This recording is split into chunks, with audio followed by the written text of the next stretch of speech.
pernah nggak sih Anda merasa ada semacam pertarungan gitu di dalam diri? Antara suara yang, yang mengajak pada kebaikan, sama bisikan yang mendorong ke arah yang sebaliknya. Rasanya kita semua pernah ya ngalamin itu. Pertarungan batin ini kan manusiawi sekali. Nah, hari ini kita akan coba bedah lebih dalam soal puasa, tapi dari sudut pandang yang mungkin jarang kita pikirkan. Bukan cuma soal nahan lapar dan haus, tapi kita lihat puasa sebagai kamp latihan intensif. Sebuah program yang memang dirancang untuk melatih dan menyucikan jiwa kita. Tepat sekali. Dan misi kita hari ini berdasarkan sumber-sumber yang ada, yaitu ayat-ayat Al-Quran, adalah untuk membedah medan perangnya. Kita akan coba identifikasi musuhnya, mulai dari akar kejahatan yang tersembunyi di dalam hati, lalu gimana dia bermanifestasi jadi perbuatan nyata, sampai siapa provokator dari luarnya. Dan yang terpenting, bagaimana puasa diposisikan sebagai yaitu tadi, program pelatihan utama untuk memenangkan pertarungan itu. Oke, mari kita bedah ini. Sumber-sumber kita ini kan menunjukkan kalau semua perbuatan, baik itu baik atau buruk, nggak muncul tiba-tiba. Semuanya itu berawal dari dalam, dari kondisi batin kita. Al-Quran bahkan secara spesifik menyebut ada satu dorongan internal yang cenderung memerintahkan kita pada keburukan. Di surat Yusuf ayat 53 itu kan ada frase kuncinya ya. Sesungguhnya nafsu itu selalu menyuruh kepada kejahatan. Ini titik awalnya ya. Betul, Al-Quran itu mendiagnosis akar masalahnya dengan satu konsep yang kuat banget, namanya penyakit di dalam hati atau marot. Oh, marot. Jadi ini bukan penyakit fisik kayak demam atau flu gitu ya? Bukan, sama sekali bukan. Ini lebih ke semacam, virus spiritual. Ada satu frasa yang terus diulang di beberapa surat, fi qulubihim maradun, yang artinya dalam hati mereka ada penyakit. Ini bisa berupa keraguan, kemunafikan, atau niat-niat buruk yang tersembunyi. Inilah bibitnya, benih awal dari semua perbuatan jahat. Artinya, sebelum ada kejahatan besar kayak korupsi gitu, selalu ada keretakan kecil dulu ya di level niat, sesuatu yang mungkin kita anggap sepele, kayak rasa iri atau sedikit ragu, jadi kayak fondasi yang goyah. Persis. Dan dari penyakit umum ini, muncul turunan-turunan yang lebih spesifik. Yang menarik, prototipe atau contoh pertama kejahatan dalam narasi Al-Quran itu bukan pembunuhan atau pencurian. Oh ya? Terus apa? Kesombongan atau kibur. Kita lihat ini kan di kisah Iblis yang menolak perintah Tuhan untuk sujud kepada Adam. Alasannya di surat Al-Baqarah ayat 34 disebut, ia enggan karena takabur, merasa dirinya lebih baik. Karena merasa diciptakan dari api, sementara Adam dari tanah. Nah, itu dia. Tunggu, ini menarik banget. Jadi, dosa asal atau kejahatan pertama dalam narasi ini bukan soal kekerasan fisik, tapi soal ego. Soal superioritas. Tepat sekali. Perasaan aku lebih baik darimu, inilah yang jadi pemicu pembangkangan pertama. Dan ini akar dari banyak sekali kejahatan turunannya. Selain sombong, ada satu lagi penyakit hati yang sangat kuat, yaitu keserakahan. Syuh. Ini kombinasi dari kikir, tamak, dan egoisme yang berlebihan. Di surat At-Taghabun ayat 16 itu ada formulanya, dan barang siapa yang dipelihara dari kekikiran dirinya, maka mereka itulah orang-orang yang beruntung. Wah, ini kebalikannya mentalitas zaman sekarang ya, di mana menumpuk lebih banyak sering dianggap satu-satunya jalan sukses. Sumber ini justru bilang, keberuntungan sejati itu datang saat kita bisa lepas dari cengkraman materi. Kontras sekali ya? Sangat kontras. Karena dalam pandangan Al-Quran, keserakahan itu pemicu konflik, penghalang perbuatan baik, dan ya, ujung-ujungnya merusak tatanan sosial. Jadi 3 serangkai ini, penyakit hati secara umum, kesombongan, dan keserakahan adalah biang keladi internal dari segala kejahatan. Oke, jadi kita punya 3 biang keladi di dalam diri. Tapi ini semua kan masih di level niat ya?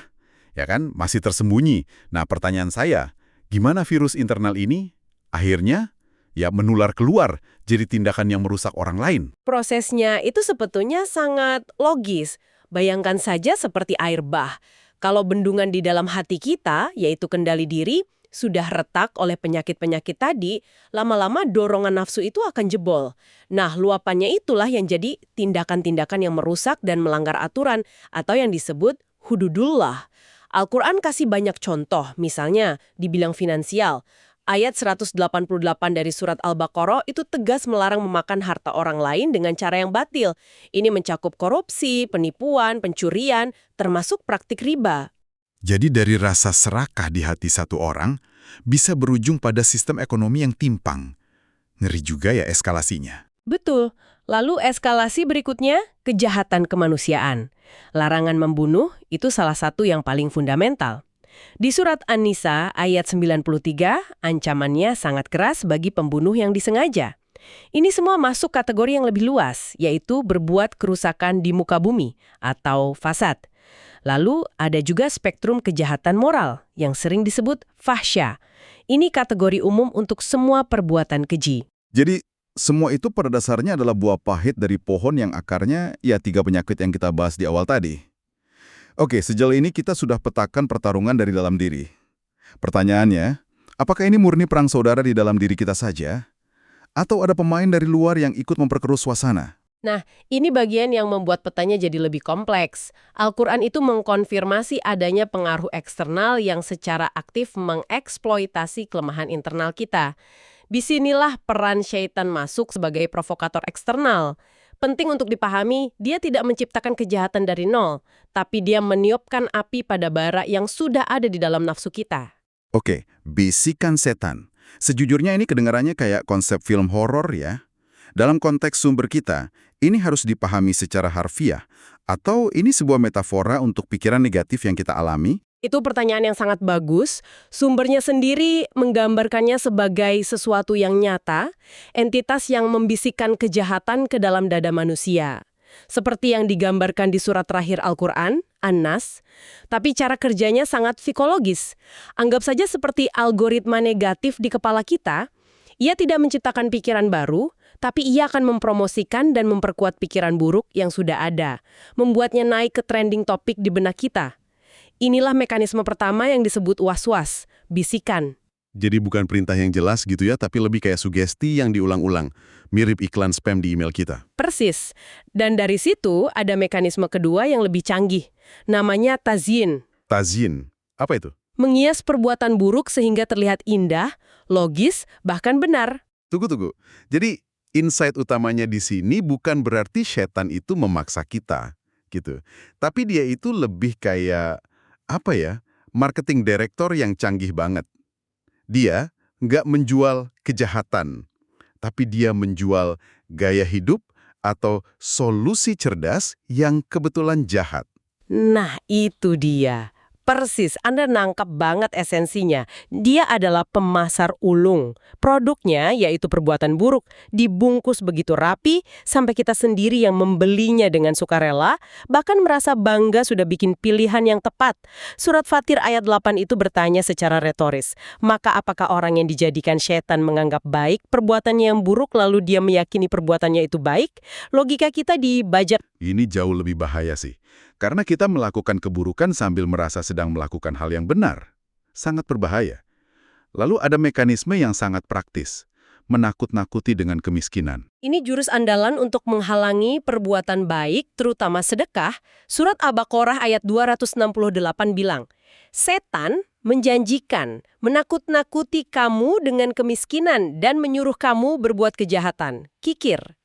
Jadi saat Anda mau berinfak, terus tiba-tiba muncul pikiran, nanti kalau butuh gimana? Nanti anak istri makan apa? Nah, Al-Quran mengidentifikasi sumber bisikan itu. Lalu yang terakhir, yang paling intens. Yang paling intens adalah ketika setan naik pangkat dari sekedar pembisik menjadi korin. Korin, teman karib ya? Betul, teman karib yang selalu menyertai. Ini terjadi pada mereka yang secara sadar dan terus-menerus berpaling dari petunjuk. Surat Az-Zukhruf ayat 36 menjelaskan, siapa yang berpaling akan diadakan baginya setan yang menjadi teman dekatnya. Wah, ini levelnya sudah beda ya. Bukan lagi iklan spam dari luar, tapi sudah jadi asisten pribadi yang selalu ada di sisi kita.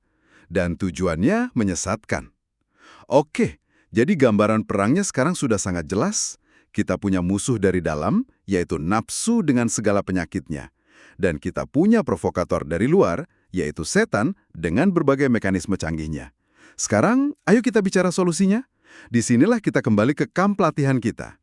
Puasa. Benar, Al-Quran tidak pernah memaparkan masalah tanpa memberikan solusinya. Dan puasa adalah salah satu solusi paling fundamental. Untuk memahaminya, kita harus lihat tujuan akhirnya. Ayat sentral tentang puasa, Al-Baqarah 183, diakhiri dengan kalimat kunci. la'allakum tattaqun. Tujuan puncaknya adalah mencapai derajat takwa. Takwa ini kan sering diartikan macam-macam ya. Ada yang bilang takut, ada juga kehati-hatian. Dalam konteks ini, makna yang paling pas apa? Makna yang paling pas di sini adalah kesadaran penuh akan Tuhan. Semacam spiritual mindfulness. Sebuah kondisi di mana kita selalu sadar akan kehadirannya, sehingga kita jadi sangat berhati-hati dalam bertindak. Seperti orang jalan di jalanan berduri. Nah, cara mencapai level kesadaran ini adalah melalui latihan. Disinilah analogi bootcamp jadi sangat hidup. Gimana cara kerjanya sebagai bootcamp? Bayangkan bootcamp militer. Pesertanya dilatih keras, disuruh menahan diri dari hal-hal yang di luar camp itu normal dan nyaman, seperti tidur nyenyak atau makan enak. Puasa itu mirip. Selama sebulan penuh, kita secara sadar menahan diri dari hal-hal yang pada dasarnya halal. Makan, minum, hubungan suami istri di siang hari. Ini adalah latihan intensif untuk melatih otot spiritual kita. Otot untuk mengendalikan diri. Jadi logikanya, kalau kita bisa bilang tidak pada segelas es teh di siang hari yang terik, seharusnya kita juga jadi lebih kuat untuk bilang tidak pada tawaran korupsi atau godaan berbohong. Gitu ya? Persis, kita sedang berlatih untuk menghormati batasan-batasan Allah atau hududullah. Di akhir rangkaian ayat puasa, di surat Al-Baqarah 187, ada peringatan, itulah batasan-batasan Allah, maka janganlah kamu mendekatinya.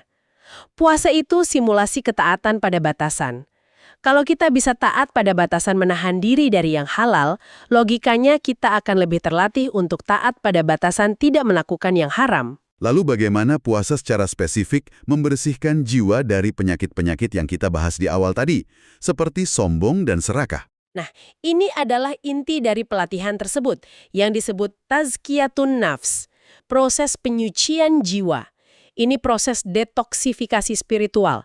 Ingat penyakit marat yang kita bahas di awal? Tazkiyah adalah proses penyembuhannya. Puasa bekerja langsung ke akar masalah. Dengan menahan lapar dan dahaga, kita secara harfiah melemahkan dorongan fisik dan syahwat. Dan itu adalah bahan bakar bagi ego dan keserakahan. Jiwa jadi lebih jernih, lebih ringan, lebih peka. Jadi, puasa itu semacam menyetel ulang sistem kita ke pengaturan pabrik yang lebih bersih. Bisa dibilang begitu. Ada ayat indah di surat Al-A'la yang berbunyi, sesungguhnya beruntunglah orang yang membersihkan diri, tazakka, dan dia ingat nama Tuhannya, lalu dia sholat. Puasa adalah salah satu metode tazakkiyatun nafs itu atau pembersihan diri yang paling efektif. Saat perut kosong, ego cenderung lebih mudah ditundukkan dan hati jadi lebih reseptif terhadap zikir dan ibadah. Jalur-jalur bisikan negatif seolah-olah menyempit. Dan apa hasil akhir dari bootcamp yang sukses ini?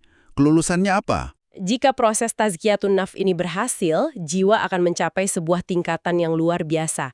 Namanya nafs al-mutmainah. Jiwa yang tenang. Betul, jiwa yang tenang. Inilah puncak kesuksesan kampung pelatihan spiritual ini. Ini adalah kondisi di mana pertarungan batin telah dimenangkan dan jiwa menemukan kedamaian sejati dalam ketaatan. Al-Quran dalam surat Al-Fajr menggambarkan panggilan indah untuk jiwa ini. Hai jiwa yang tenang, kembalilah kepada Tuhanmu dengan hati yang puas, lagi diridhoinya. Jadi, perjalanan kita hari ini membawa kita dari akar masalah yang tersembunyi di dalam hati. Penyakit seperti kesombongan dan keserakahan. Lalu kita lihat bagaimana itu meledak, jadi perbuatan yang merusak, diperparah lagi dengan bisikan dari provokator eksternal. Dan yang paling penting, kita melihat bahwa puasa bukanlah sekedar ritual tahunan yang melelahkan, melainkan sebuah program pelatihan yang sangat terstruktur dan jenius, dirancang untuk menyucikan jiwa dan membangun benteng pertahanan dari dalam. Maka dari itu, saat Anda menjalani puasa, cobalah untuk mengingat ini. Setiap rasa lapar dan haus yang Anda rasakan itu bukan tujuan, tapi alat. Itu adalah bagian dari latihan untuk mengendalikan dorongan yang jauh lebih besar dan lebih berbahaya. Ini adalah kesempatan tahunan untuk meriset sistem internal Anda, memperkuat resolusi melawan bisikan-bisikan negatif, dan pada akhirnya meraih ketenangan batin sejati yang disebut takwa. Sebagai bahan renungan untuk Anda bawa setelah pembahasan kita ini berakhir, ada sebuah hadis yang sangat populer yang menyebutkan bahwa pada bulan puasa, setan-setan itu dibelenggu.